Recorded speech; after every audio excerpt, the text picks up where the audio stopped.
Imagine asking an architect to design you a simple cabin and ending up with this. Hi everyone, Ken here. Today we are exploring Eagle Rock. Hit that like button to let YouTube know you enjoy videos about old houses, and let's begin exploring this house.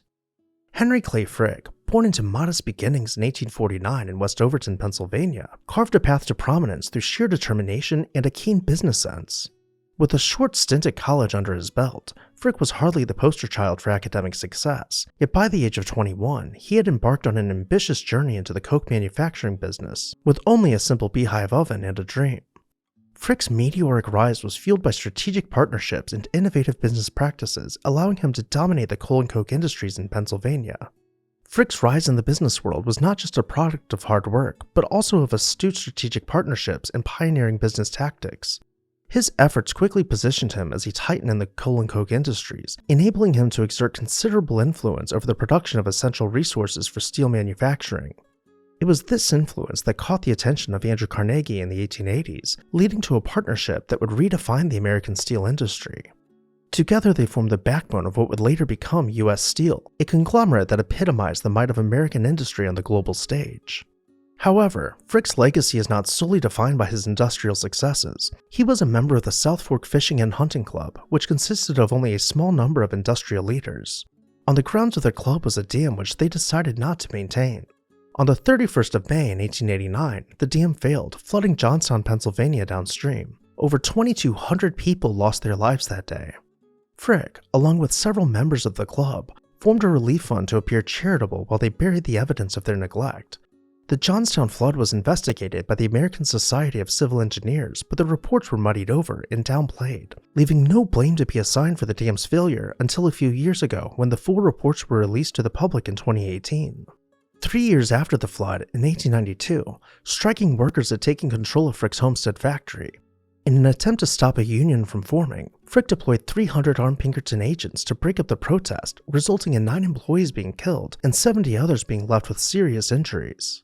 This scenario was quickly spiraling out of control, so Pennsylvania called an 8,000 state militia to break up the fight. It was no surprise that an assassination attempt ensued. On July 23rd, Alexander Berkman confronted Henry Frick in his Pittsburgh office. Standing on the other side of his desk, he shot Frick twice in the neck and stabbed him 5 times. Frick survived this ordeal, but he would not be spending much more time this close to his work. He leased a section of the Vanderbilt Triple Palace in Manhattan and began planning his country escape. Henry had found a secluded tract of 25 acres along Boston's North Shore and hired the architectural firm of Little and Brown to design for him a vacation house, as he put it, kept as simple as possible. Frick wanted a secluded place where he could escape to and clear his mind, a place that was free of clutter. When asked about the interior, he simply instructed for the architects to keep it severely plain. Completely ignoring their client, the firm began construction of a 104-room Neo-Georgian estate. By 1905, it was far enough along that they were able to take pictures to send to Frick. He wrote back, "I was rather alarmed. While it probably is beautiful, it is far too elaborate to suit my taste, as I have always explained to you." The house was now too far along at this point, so it was finished in time for Frick to summer here in 1906. He then named it Eagle Rock due to the eagles flying above the property. The estate had been finished out with elaborate gardens surrounding the property, and thanks to a home movie Frick commissioned, we can see how he and his family enjoyed the grounds. Though the video was not comprehensive, it allows us to have the briefest glimpse into their lives at Eagle Rock. Returning to the mansion, we can begin exploring its lavish interiors. As we begin discovering Eagle Rock, I will preface our tour by saying that the house was not extensively documented, but the photos we will see are very telling of its finishes. The main hall stretched from the front to the back of the mansion with large marble columns, stone block walls, and intricate relief work found along its door surrounds. We can take a closer look at the door surrounds to note their delicate craftsmanship.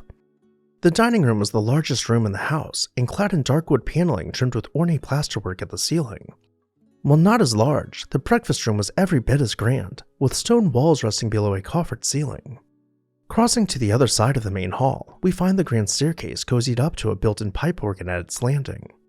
The salon continues with an ornate plaster ceiling and damask wallpaper framing Frick's prized porcelains. Nearby, the billiards room was meant to resemble an Old English estate with a creamy ceiling and rich wood paneling. Eagle Rock continued on with many more sumptuous interior spaces, but this will be where our tour ends for now. Though Frick did not care for the house, his family made great memories here. His daughter Helen was known to be rebellious against society's expectations of her, and for her 21st birthday, Frick had planned to gift her some of the finest jewelry money could buy. But she declined, insisting that he instead purchase and donate 150 acres to the city of Pittsburgh to be used as a children's park, which later led to the creation of Frick Park in Pittsburgh. When Frick began planning Helen's party, she demanded that it be open to the townsfolk, not just to the family's wealthy friends. So 2 separate birthday parties were thrown in the same house on the same night at the same time. One to entertain the townspeople, and one to appease high society with a guest count of over 500 people. After Frick's death, his wife Adelaide continued to visit every summer until her passing in 1931 when Eagle Rock was willed to Helen. She found the house too grand for her use and had sections of it demolished over time. In 1969, when the tax burden became too much for her, she had the entire estate leveled aside from a couple of the outbuildings. But before Eagle Rock was demolished, she had all of the artwork moved out of the house to the family's Manhattan mansion, which we covered in a previous video. What did you think about Eagle Rock? Let me know down below in the comment section. This was my 5th and final remake from that time period following my accident, so even though this video was much more comprehensive and included more interior photos than the last, going forward we will only be seeing new content. Make sure to hit the subscribe button so you never miss an episode of this house.